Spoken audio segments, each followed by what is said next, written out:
Hola, buenas. Esta videoconferencia es para intentar explicar de una forma sintética, compleja y espero que correcta para un público universitario, pues un tema de derecho internacional público que, como bien aquí aparece, es el Estado como sujeto de derecho internacional. Es un tema que, como acabo de decir, es de derecho internacional público. Yo voy a hacer un enfoque sociológico e intentar relacionarlo con lo que pasa en el mundo actual, contemporáneo y también un poco con el pasado.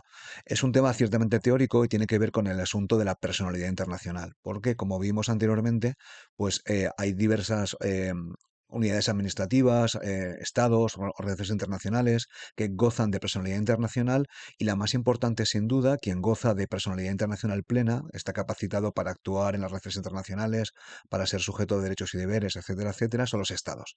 Entonces, aquí hay una imagen de época, porque normalmente el Estado se suele trabajar, o por lo menos en el derecho internacional antiguo del siglo XIX, pues hacían ficciones jurídicas, hacían lo que se conoce en literatura como una personificación.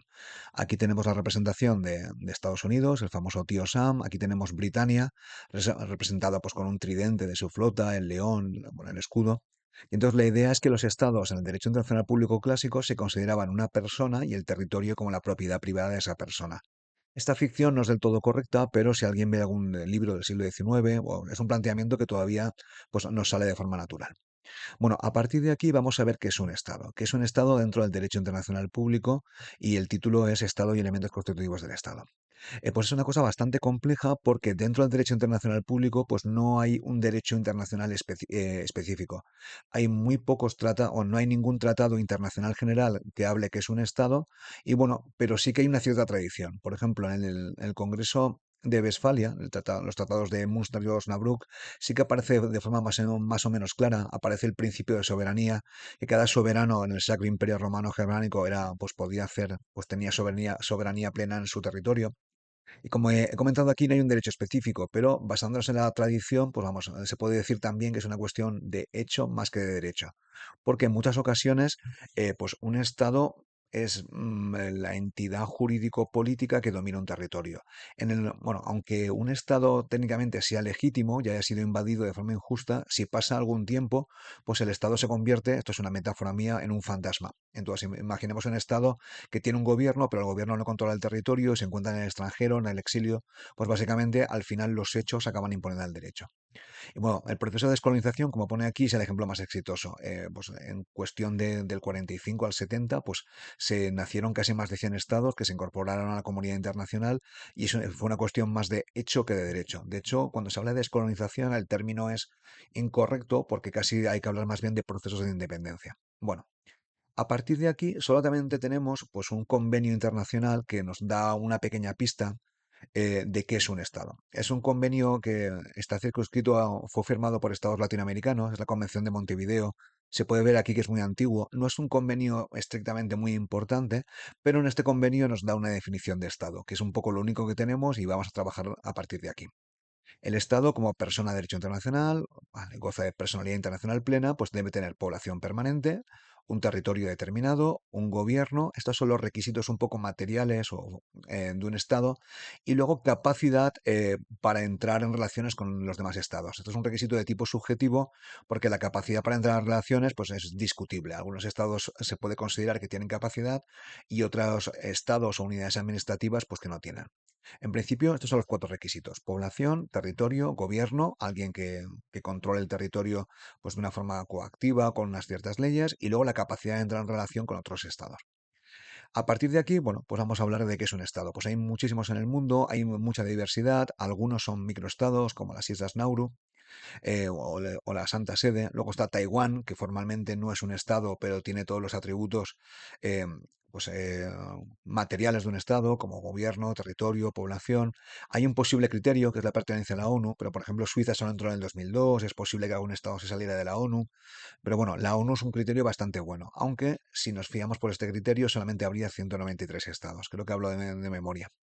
Bueno, y luego después tipos de estados. Aquí esto no es jurídico, pero es una perspectiva política. Se puede hablar de superpotencias, que es un estado que tiene intereses a nivel mundial, que siempre interviene en cualquier región del planeta, todo lo que pasa en el planeta le afecta.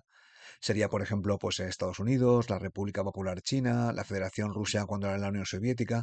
Luego una potencia regional, que esta definición se aplica un poco en el entorno regional. Por ejemplo, podríamos hablar de Alemania en el marco europeo.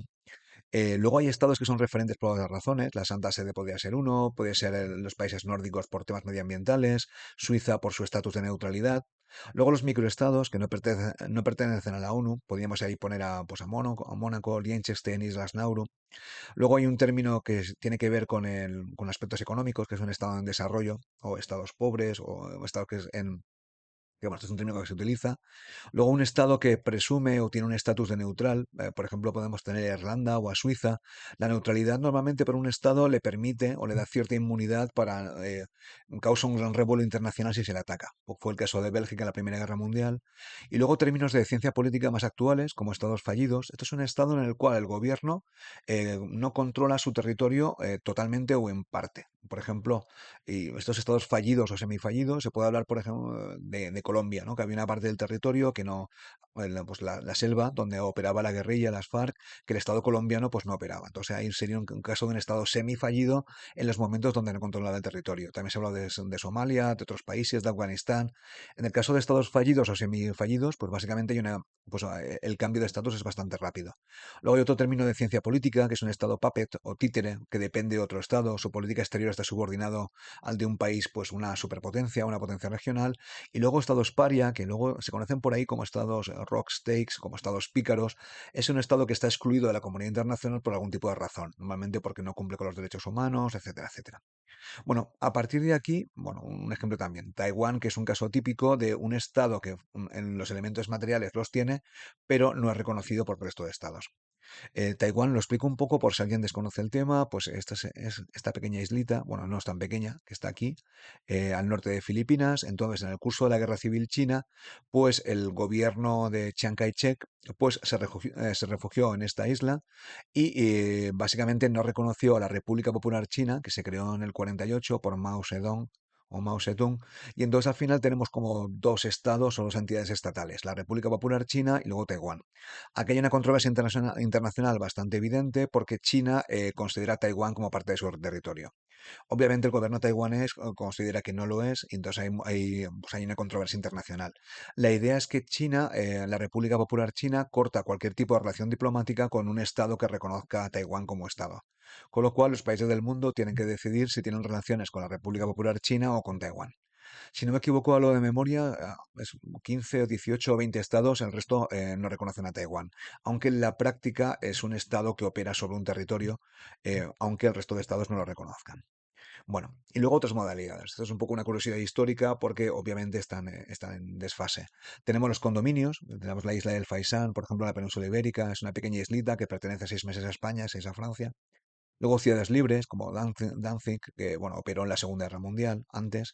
Territorios internacionales, también se puede hablar. Fideicomisos o mandatos. Esto es un poco lo mismo. Los mandatos es un término de la Primera Guerra Mundial, cuando se le encargó, se dio un mandato a potencias como el Reino Unido o a Francia, que gestionaran territorios como la actual Siria o Palestina, etcétera. Y fideicomisos es el mismo término, pero se le encarga la gestión a una organización internacional.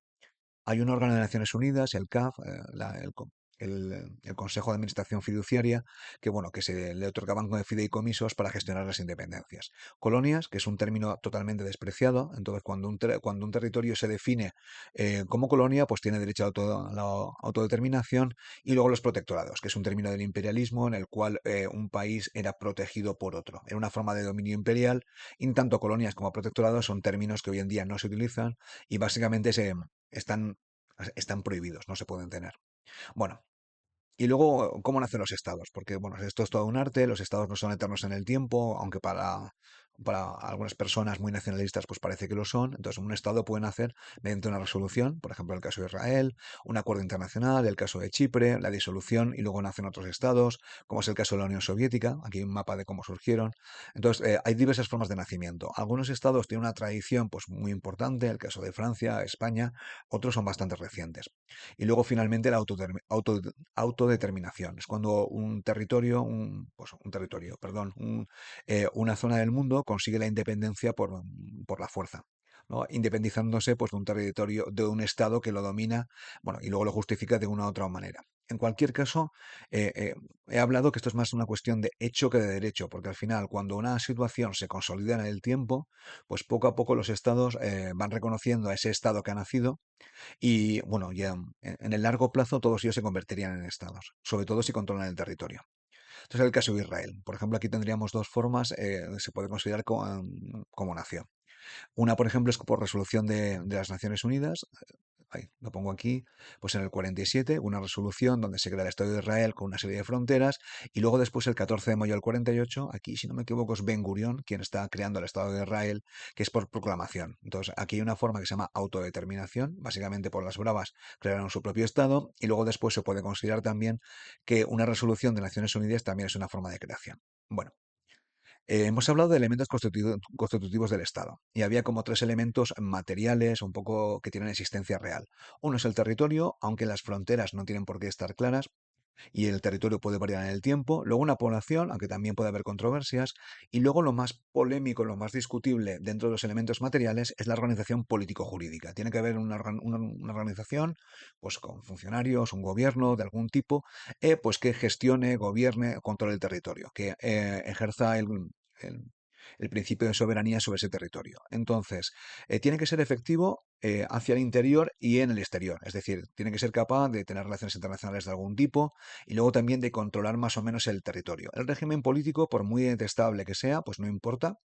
Incluso en pues, regímenes despreciables como en la Nación Socialista, pues Alemania seguiría existiendo. Luego, gobernanza es un término que es significa más o menos el buen gobierno, que aparece en los últimos documentos de cooperación al desarrollo. Pues bueno, es un término político que no importa mucho.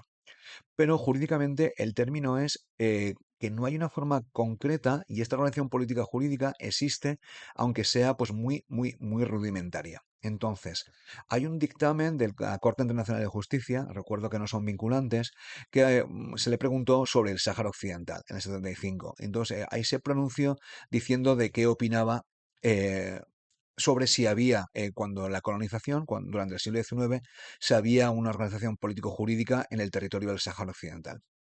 Aquí está un poquito el mapa de cómo está la zona. Esto es una controversia bastante, bueno, bastante importante. El Estado marroquí alega que el Sáhara Occidental es parte histórica e irrenunciable del territorio de Marruecos, habla del sultanato de Fez, bueno, de la tradición de la dinastía Guatasida, habla de memoria, y bueno, la idea es que este territorio, el Sáhara Occidental, estaba muy, muy despoblada, había tribus nómadas y fue ocupado como colonia de España en el siglo XIX. Era una zona muy desértica, la consideraron muy poco importante. Entonces, a la Corte Internacional se le preguntaron si era terra nullius, en una tierra de nadie, o había una organización jurídico-política. Entonces, lo que me interesa de este dictamen, lo voy a marcar aquí, a ver si me sale. Aquí se puede ver en la letra A que en el momento de su colonización el Sáhara Occidental estaba habitado por pueblos que, aunque eran nómadas, estaban organizados social y políticamente, con lo cual no eran terranulios. La idea de la Corte, esto es una opinión consultiva, es un dictamen, es que por muy rudimentario que sea el gobierno, la organización político-jurídica evita que se use el principio de terra nullius para poder ocupar. Este principio también se podría usar con Palestina, por muy rudimentario que fuera lo que había antes de la desbandada británica en el 48, pues ahí podía haber algún tipo de gobierno. Entonces, en el asunto del Sáhara es lo único que tenemos acerca de qué opinar sobre qué es una organización político-jurídica.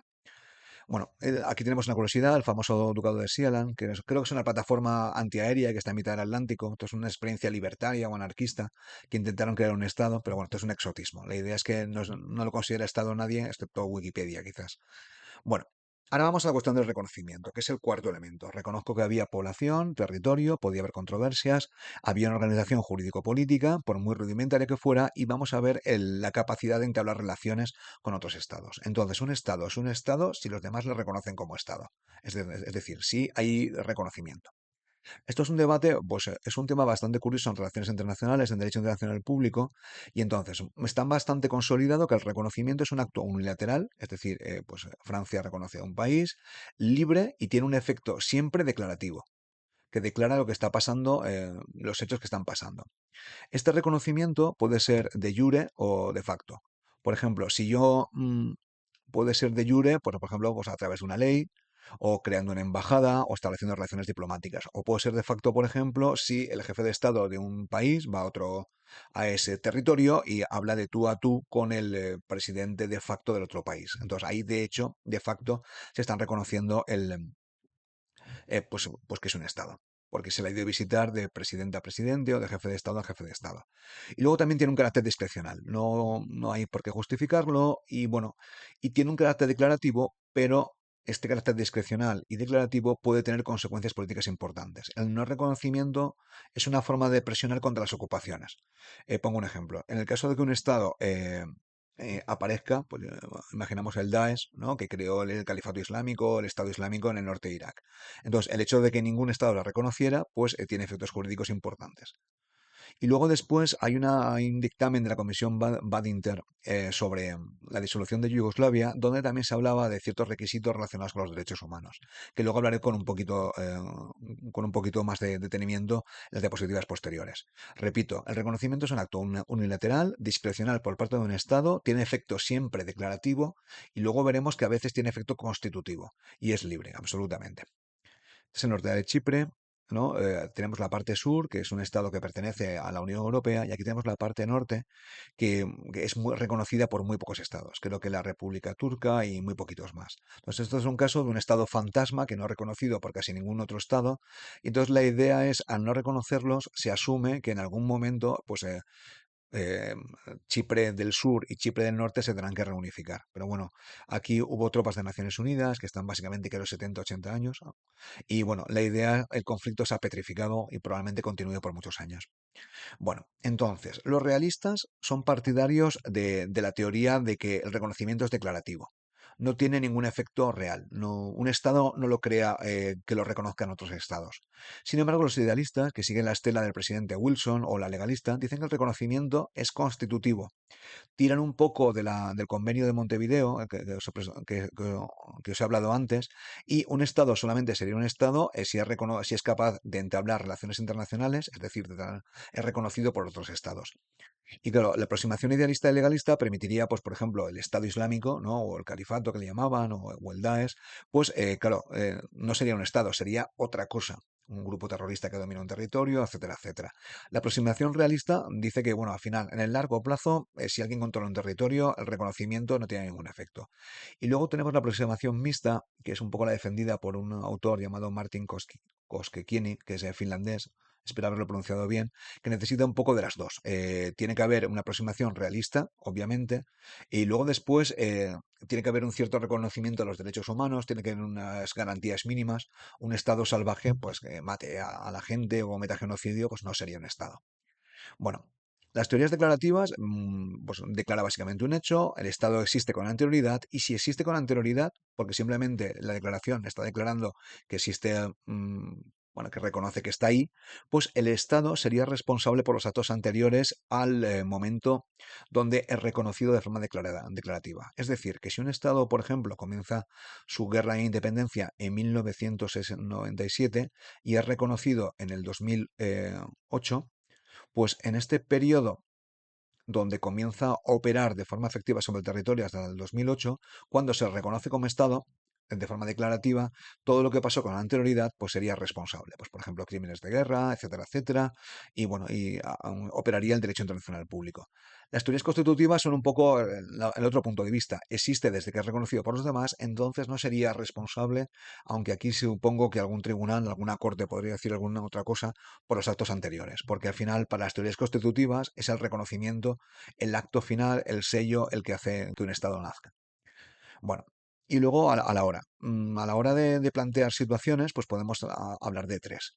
Por ejemplo, un caso de estado fantasma, que me gusta el término a mí, pues no reconocido por la inmensa mayoría de los estados. Estamos hablando, pues, por ejemplo, de Abjasia, en el norte de Georgia, en el caso de la República Turco-Chipriota, en el norte.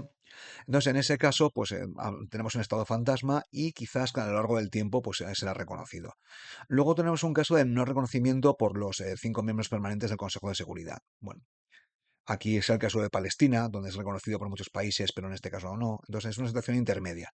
En cualquier caso, los efectos mínimos tienen lugar siempre. Por ejemplo, se anula el principio de terra nullius. El principio de terra nullius, tierra de nadie, permite a una potencia ocupar un territorio. Entonces, sea reconocido o no sea reconocido, si hay un tipo de organización jurídica sobre un territorio, pues un Estado no puede directamente ocupar ese territorio sin pedir permiso. Que sería lo legal si utilizáramos el concepto de terra nullius. Este concepto, por ejemplo, se utilizará probablemente pues el tema de la Luna, si algún Estado pues, no, se retira del convenio de, sobre objetos ultraterrestres. Entonces, este concepto de terra nullius a lo mejor había que hablar de luna nullius. Pero bueno, perdonad la digresión. Y bueno, el tiempo del reconocimiento, aquí voy a hacer un enfoque politológico, no tanto jurídico. Es muy problemático. Si es prematuro, un gobierno que reconozca prematuramente pues a un movimiento independentista, lo que le está haciendo es dando alas para que ese movimiento independentista, ese movimiento de liberación nacional, coja más fuerza e intente tomar el poder. Esto pasó, por ejemplo, con el caso de Croacia, que la Santa Sede y Alemania la reconocieron de forma muy prematura y probablemente los independentistas croatas dieron el salto definitivo cuando fueron reconocidos. Esto es problemático y es posible hasta incluso que pueda generar responsabilidades internacionales, porque básicamente pueden iniciar una guerra civil. Luego después el tema de el reconocimiento tiene un efecto retroactivo. Si seguimos la teoría declarativa. Una vez declarada, la responsabilidad, los derechos y deberes se retrotraen hasta la existencia primigenia. Y ese Estado que es reconocido, pues tiene responsabilidades y derechos no desde el momento del reconocimiento, sino desde el momento donde esa independencia se hizo efectiva. Bueno, y luego después hemos hablado de reconocimiento de estados, pero otro aspecto muy diferente que no hay que confundir es el reconocimiento de gobiernos. Es un tema complejo, es absolutamente discrecional, igual que el reconocimiento de estados, y hay básicamente dos modelos, que siguen un poco por la estela de la teoría declarativa y la teoría constitutiva. En la teoría de la legitimidad es un poco el patrocinador, ese presidente Wilson, que es el gran idealista del siglo XX, Tratado de Versalles, pues habla de que un gobierno para ser reconocido tiene que ser legítimo, si no, no es gobierno ni es nada. Y luego la doctrina de la efectividad, que es la doctrina Estrada, es de origen mexicano, que básicamente es que hablaba que en México se relaciona con pueblos, no con gobiernos, con lo cual le da un poco igual la forma de gobierno. En la doctrina de la efectividad es la doctrina Estrada y la legitimidad es la doctrina Wilson. Aquí tenemos una variante de la doctrina Wilson que se llama la doctrina Stimson, que habla pues de la ocupación de Manchuria por los japoneses antes de empezar la Segunda Guerra Mundial, que es una derivada. Tanto la doctrina Stimson como la doctrina Wilson son básicamente aproximaciones idealistas. Explico un poco qué es una doctrina. Una doctrina es el posicionamiento político de un país. En el caso de un país como Estados Unidos, que es uno de los grandes líderes mundiales, una superpotencia, nos indica cuál es la opinión de Estados Unidos sobre el derecho internacional público. No es una fuente jurídica de derecho internacional público, ni mucho menos, pero es un buen indicador de por dónde van los tiros. Y aquí tenemos la doctrina Estrada. Bueno, aquí lo podéis leer, esto es el texto del ministro Estrada, y básicamente es que el gobierno de México y el Estado de México se relaciona con pueblos, no con gobiernos. Le da un poco igual, y la idea de enviar un representante o retirarlo es una cuestión de tipo político que no tiene nada que ver con el reconocimiento de un gobierno. Bueno, he hablado de las características de los estados, he hablado del tema del reconocimiento, que es el aspecto más problemático, y ahora vamos a hablar de la condición internacional del Estado. Esto es un poco de teoría política, entonces está derivada directamente del principio de soberanía, que viene del Tratado de Westfalia, la autoridad suprema, la suma potestas, que es la soberanía. Es un término bastante complejo, porque soberanía viene de soberano, de rey, está sacado un poco de la edad moderna europea. Pero bueno, soberanía, para definirlo de forma fácil, es el poder, el origen primigenio del poder. ¿Quién tiene el poder sobre un territorio? Es suprema y completa. No hay poder, el único poder soberano en un territorio es una organización político-administrativa y es completa. Entonces está en Westfalia y luego la idea es que esta soberanía pues genera poderes exclusivos y por lo tanto también deberes. Entonces, hay competencias, son de tipo originario o primigenio, es decir, derivan del principio de soberanía, que los estados democráticos, ese principio de soberanía se conoce a través de las votaciones democráticas, etcétera, etcétera, y son exclusivas y plenas. Ningún otro estado puede intervenir y es plena. No hay ningún otro poder superior, de hecho, no hay ningún otro poder. Y luego tiene una dimensión externa, pues con establecer relaciones internacionales con otros estados. Este es el cuarto requisito del convenio de Montevideo y una dimensión interna, pues por ejemplo la policía, la justicia, las leyes, etcétera. Bueno, ¿hay límites a la soberanía? Pues en el siglo XIX nos hubieran dicho que sí, eso que es el territorio Hacían la personificación, entonces hay un principio de no interferencia, un Estado no tiene derecho a intervenir en lo que pasa en otro Estado. Este sí absoluto del siglo XIX hoy en día está muy, muy, muy matizado. Por ejemplo, el derecho internacional público, derechos humanos, pues hay límites, hay crímenes terribles como el genocidio, la tortura, y entonces actualmente la última teoría, la cual no voy a explicar porque merece un tema completo, se conoce como R2P, que es Responsibility to Protect. Es decir, derivado del principio de soberanía, un Estado tiene la obligación de proteger los derechos humanos de sus ciudadanos. Y si no lo hace, es la comunidad internacional quien tiene la obligación de hacerlo. Es un poco el tema como la custodia de los hijos. Perdonar la personificación. Son los padres quienes tienen la custodia de los hijos y si no cuidan bien de ellos, pues la comunidad, el Estado, pues tiene derecho a encargarse de esa custodia, pues si están desnutridos, sufren violencia, violencia muy severa, etcétera, etcétera.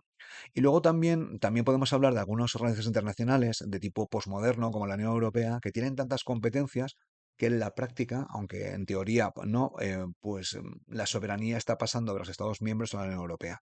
Pero bueno, esto es un debate politológico que no me hagáis demasiado caso. Bueno, consecuencias de la soberanía tiene tres. Una, igualdad entre los estados, no intervención, no injerencia en asuntos internos y la inmunidad de los representantes públicos. Voy un poco con ellos. Son consecuencias de la soberanía claras, concretas y el derecho internacional público las tiene bastante claras. En principio, un estado es soberano y es igual al resto de estados. Por ejemplo, para firmar un tratado internacional, los dos estados tienen igual capacidad y si uno se niega, pues el tratado internacional no se adopta. Es una igualdad real, no material. Obviamente, el poder de negociación de la República Popular China de Estados Unidos no es igual que el poder de Andorra en Europa. Y luego hay alguna excepción. El Consejo de Seguridad es lo más sangrante porque una serie de países, los cinco permanentes, tienen un poder especial, el derecho de veto. Pero en principio, el principio de igualdad soberana se aplica. Y luego también se pueden hablar discriminaciones positivas. Por ejemplo, los países en vías de desarrollo, la Organización Mundial del Comercio, esto no se suele conocer, pues permite ciertas excepciones de discriminación positiva. El segundo principio es el de no intervención o no injerencia en asuntos internos. En principio, un Estado no puede intervenir o no puede amenazar a otro Estado o ir a la guerra contra él y no se puede amenazar o intervenir en la independencia política de otro Estado. Normalmente se pensaba que la no intervención significa no agredir, no enviar al ejército, no bombardear, etcétera, etcétera. Pero en el asunto contra, la Corte Internacional de Justicia, no voy a entrar, esto es un asunto en el cual los Estados Unidos estaban financiando, dando apoyo logístico, más o menos, aquel debate, pues a un grupo guerrillero que estaba contra el gobierno de Nicaragua. Entonces, la idea que este asunto marcó que no tiene por qué ser una agresión militar, se puede intervenir en otro país de diversas formas. Ahí el tema es si la ayuda logística, la propaganda, o sea, que es una intervención. Esto no voy a entrar, pero el asunto contra dejó claro que no solamente es una agresión militar lo que es intervenir en asuntos propios de otro Estado. Y luego hay una excepción también de no intervención relacionada con el principio de responsibility to protect, que es la intervención humanitaria. En este caso se interviene en otro Estado porque se están incumpliendo los derechos humanos, está teniendo lugar un genocidio, es un régimen que está enviando ataques terroristas. Esta intervención humanitaria tiene una larga tradición. La primera la podemos citar, por ejemplo, en la Guerra de Independencia de Grecia en el siglo XIX, y bueno, la idea no voy a entrar, pero bueno, hay una posibilidad de abusos muy importante, porque muchas veces con la excusa de la intervención humanitaria, pues se interviene en otros países pues con fines que no son humanitarios y sí que son políticos y de aumento del poder de un país. Y finalmente tenemos la inmunidad. Los representantes del Estado, sobre todo jefes de Estado, presidentes de gobierno, diplomáticos, pues son inmunes e inviolables. Entonces, se suele distinguir entre actos de imperio, ¿no? Pues actos públicos y actos de gestión. Pero bueno, en cualquier caso, no se puede juzgar al representante de un Estado o sus instituciones sin su consentimiento. Luego hay una excepción, las normas de derecho imperativo, crímenes contra la humanidad, que están en el Estatuto de Roma, se han creado la Corte Penal Internacional, pero bueno, en principio hay este principio, en principio, esta idea de la inmunidad e inviolabilidad de los representantes del Estado, pues está derivado del principio de soberanía. Un ejemplo es el de Napoleón. Napoleón, la gente no lo conoce, normalmente se suelen estudiar las batallitas, las historias que gustan, pero Napoleón fue culpable de centenares de miles de muertos en toda Europa. Solamente en el caso español, la guerra de independencia contra el francés, pues tuvo más muertos que la guerra civil española. Entonces, incluso un emperador que había llegado al poder por un golpe de Estado, pues las potencias vencedoras lo respetaron, no le juzgaron y lo enviaron a una isla en Santa Elena, a mitad del Atlántico. Este principio de inmunidad se rompió pues, a partir de los juicios de Nuremberg y también con el famoso caso Pinochet que hablé en otro vídeo. Básicamente, Pinochet pensaba que era inmune e inviolable y el juez Garzón desde España pues, cursó una orden de detención. La idea es que la inmunidad e inviolabilidad es uno de los principios que derivados de la soberanía, pero bueno, poco a poco se está poniendo en entredicho. Bueno, ahora voy al último punto, que es la dinámica del Estado. Normalmente las personas más nacionalistas pues dan el Estado como asumido, como eterno, y casi desde el principio de los tiempos. En algún libro, por ejemplo, del franquismo, se hablaba del inicio de España en Atapuerca, ¿no? En la prehistoria. A ver, esto no es del todo cierto. Los Estados pues nacen, se amplían, sufren crisis y en algunos casos hasta mueren. Suelen durar mucho en el tiempo, pero bueno, puede haber transformaciones políticas y territoriales importantes. Esto es un poco como en el caso del testamento, a nadie nos gusta hacerlo, a nadie nos gusta pensar cuándo vamos a morir, y hay poco derecho internacional público relacionado con la dinámica del Estado y está basado el derecho internacional público en la costumbre internacional. La idea es que el Estado puede variar. Por ejemplo, las fronteras se puede hacer más grande o más pequeño. La identidad sigue siendo la misma, incluso aunque haya variaciones, incluso aunque cambie el gobierno. Aquí lo pinto bien. Y no importa los cambios, aunque sea un gobierno detestable. El Estado español había un gobierno durante la etapa de la Segunda República y luego durante el gobierno de la época de Franco. Seguía siendo España, pero el gobierno había cambiado. Bueno, los cambios. Hay muchísimos. Aquí hay un pequeño ejercicio que puse en clase, pero bueno, el Reino Unido, la Gran Bretaña e Irlanda, pues este país, el Reino Unido, se mantuvo en el tiempo, hubo una identidad, y luego Irlanda del Sur, bueno, Irlanda del Norte apareció, pero Irlanda se convirtió en un estado independiente. China, ya lo he comentado antes, está la República Popular China, que es heredera del antiguo Imperio Chino, y bueno, y de la China nacionalista. Yugoslavia pues se dividió en múltiples estados, en proceso de disolución. Lo mismo le pasó al Imperio Austrohúngaro después de de la Primera Guerra Mundial o el tema de la Unión Soviética. Hay cambios, en algunos casos hay un estado heredero, en otros no lo hay. Bueno, formas de nacer. Emanciparse, esto es un término de la liberación de los esclavos, es cuando un territorio o un gobierno pues consigue su independencia. Ahí la emancipación se puede entender en el marco del derecho internacional público si el Estado es definido como colonia. Si no, es mucho más discutible. También hay procesos de unificación que si tienen una legitimidad completa, hay un consenso absoluto, pues se habla de unificación. Si un Estado se anexiona a otro diciendo que tiene vinculaciones culturales, se suele hablar más de anexión, que es un término que es peyorativo, es negativo. Y luego hay un caso que ya espero que no ocurra, que es el desmembramiento, cuando otros estados se reparten a otro estado. El desmembramiento más famoso es el caso de Polonia. Aquí se puede ver cómo Prusia se quedó una parte, Rusia se quedó otro y el Imperio Austrohúngaro pues se quedó otro. Entonces, Polonia fue desmembrada pues en el siglo XVIII. Este es un caso de disolución, que es el caso de Yugoslavia, que pues aparecieron diversos países. Entonces, os he puesto aquí a la izquierda el mapa de las fronteras, tenemos Eslovenia y Croacia, y aquí os he puesto un mapa de población. Entonces, esto es uno de los problemas que cuando un estado muere o se disuelve, que aparecen, porque se puede ver las poblaciones que había en los diversos estados. Entonces, tenemos aquí a Croacia, que se independiza en junio del 91, pero tenía mucha población de origen serbio en su territorio. ¿Qué pasa cuando hay una independencia de la independencia? En Bosnia es el caso más terrible porque había población serbia, había población croata y había población de origen bosnio-musulmán. Y aquí estoy simplificando mucho. Con lo cual, cuando tiene este tipo de lugar, este tipo de situaciones, pues nos encontramos con un lío monumental que el derecho internacional público pues está muy poco capacitado para resolver.